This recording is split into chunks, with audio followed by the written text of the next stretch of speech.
UPSC की सफर का वो आखिरी पड़ाव जिसके बारे में शायद सबसे ज्यादा बातें भी होती हैं और सबसे ज्यादा गलतफहमियां भी, पर्सनालिटी टेस्ट। ज्यादातर लोग इसे एक इंटरव्यू की तरह देखते हैं, लेकिन सच कहूं तो ये उससे कहीं ज्यादा है। तो चलिए आज इसी कोड को क्रैक करने की कोशिश करते हैं। सबसे पहले एक बहुत बड़े मिथ को तोड़ते हैं। ये कोई नॉलेज का टेस्ट नहीं है। देखिए, ज्ञान की परीक्षा तो प्रीलिम्स और मेंस में बहुत अच्छी तरह हो चुकी है। अब खेल पूरी तरह से बदल गया है। अब यह परीक्षा है पर्सनालिटी की, यानी व्यक्तित्व की। तो आगे का हमारा सफर कैसा रहेगा? हम 6 जरूरी पड़ावों से गुजरेंगे। पहले समझेंगे कि पर्सनालिटी का असली टेस्ट है क्या। फिर बात करेंगे सही इरादे की, कि साबित नहीं साझा करना है। जानेंगे उस सिलेबस के बारे में जो असल में कैंडिडेट खुद तय करता है। संवाद की कला को समझेंगे, दबाव में कैसे शांत रहें ये जानेंगे, और आखिर में सबसे जरूरी बात कि क्यों सहज होना ही सफलता है। तो पहला पॉइंट, व्यक्तित्व की असली परीक्षा। देखिए, ये इस बारे में है ही नहीं कि किसी को कितना पता है, बल्कि ये है कि वो इंसान कैसा है। बोर्ड को फैक्ट्स में कोई दिलचस्पी नहीं है। वो तो किसी की सोच का तरीका, उसकी संवेदनशीलता और सिचुएशन को एनालाइज करने की क्षमता को समझना चाहते हैं। और ये बात गांठ बांध लेनी चाहिए कि इंटरव्यू तक पहुंचना अपने आप में एक बहुत बड़ी कामयाबी है, एक ऐसा सम्मान जो बहुत कम लोगों को मिलता है। तो ये डरने की चीज नहीं है, ये वो मौका है जो प्रीलिम्स और मेंस जैसी मुश्किल परीक्षाओं को पास करके कमाया गया है। अब आते हैं माइंडसेट पर, जो शायद सबसे क्रूशियल है। सही इरादा क्या होना चाहिए, साबित करना या साझा करना? इंटरव्यू रूम में जाने से पहले यह सवाल खुद से पूछना बहुत जरूरी है। मकसद क्या है? बोर्ड को अपनी नॉलेज से डराना है या उनके साथ एक अच्छी, ईमानदार बातचीत करनी है? इस बात को हमेशा याद रखना चाहिए कि ये जो 30 मिनट मिले हैं, ये एक उपलब्धि हैं। इन्हें कोई छीन नहीं सकता। जैसे ही ये सोच आती है, पूरा नजरिया बदल जाता है। फिर ये एक मौका बन जाता है जिसे एंजॉय करना है, ना कि डर डर के बिताना है। तो मतलब साफ है, लक्ष्य कुछ साबित करना बिल्कुल नहीं है। वो काम तो पहले ही हो चुका है। असली लक्ष्य है उस पल में, उस बातचीत में पूरी तरह से मौजूद रहना। ये कोई स्टेज परफॉर्मेंस नहीं है, ये किसी के सहज होने का इम्तिहान है। ये बात सुनकर शायद थोड़ी हैरानी हो, लेकिन इस इंटरव्यू का सिलेबस कोई और नहीं बल्कि कैंडिडेट खुद तय करता है। जी हाँ, बिल्कुल। मेंस की तरह कोई तय सिलेबस नहीं है। इस टेस्ट की पूरी दिशा तय होती है डिटेल्ड एप्लीकेशन फॉर्म यानी डाफ से। तो ये डीएफ आखिर है क्या भला? ये वो डॉक्यूमेंट है जिसमें कैंडिडेट अपनी पर्सनल, एकेडमिक और प्रोफेशनल जिंदगी की सारी जानकारी देता है, और यही डॉक्यूमेंट इंटरव्यू की बातचीत का नक्शा बन जाता है। ये समझिए कि ये एक खिड़की है जो कैंडिडेट खुद बोर्ड को अपने व्यक्तित्व में झांकने के लिए देता है। और डाफ में सिर्फ क्या लिखा है यही जरूरी नहीं, कैसे लिखा है ये भी पर्सनैलिटी के बारे में बहुत कुछ बता जाता है।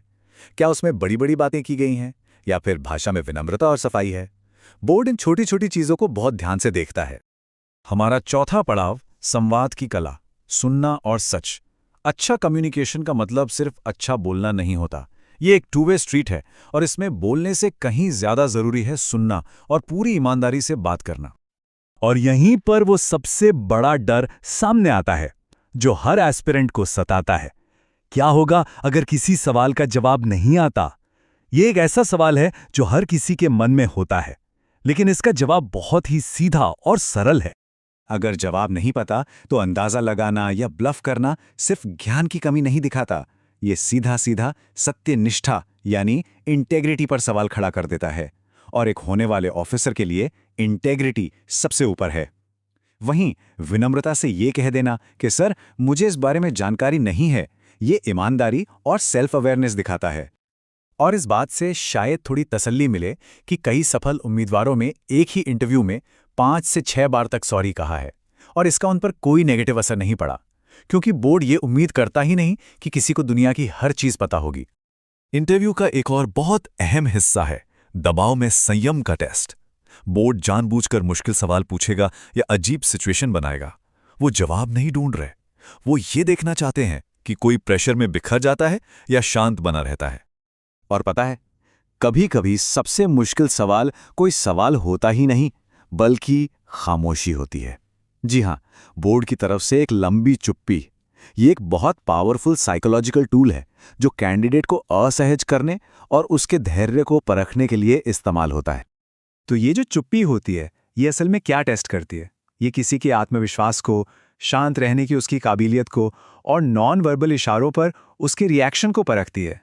मतलब ये किसी के अंदरूनी संतुलन का सीधा सीधा टेस्ट है। और अब हम आते हैं अपने आखिरी और शायद सबसे जरूरी बिंदु पर। सहजता ही सफलता है। इंटरव्यू की तैयारी नहीं करनी है, एक पर्सनैलिटी बनानी है।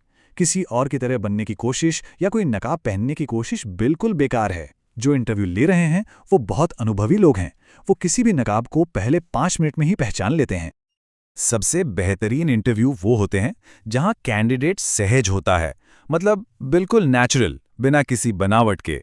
और सच तो यह है कि इतने हाई प्रेशर वाले माहौल में सहज रहना ही सबसे मुश्किल काम है, जहां हर कोई बेस्ट परफॉर्म करने की कोशिश कर रहा हो।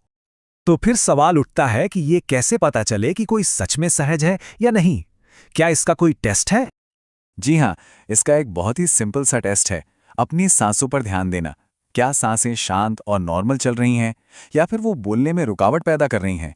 अगर सांस और आवाज में तालमेल नहीं है, अगर सांसें उखड़ रही हैं, तो इसका सीधा मतलब है कि इंसान अभी सहज नहीं है। तो आखिर में बस एक सवाल। यूपीएससी एक बना बनाया ऑफिसर नहीं ढूंढ रहा, वो एक ऐसी पर्सनालिटी ढूंढ रहा है जिसे एक बेहतरीन ऑफिसर बनाया जा सके। तो सवाल सिर्फ ये है कि क्या कैंडिडेट अपना असली सहज व्यक्तित्व दिखाने के लिए तैयार है?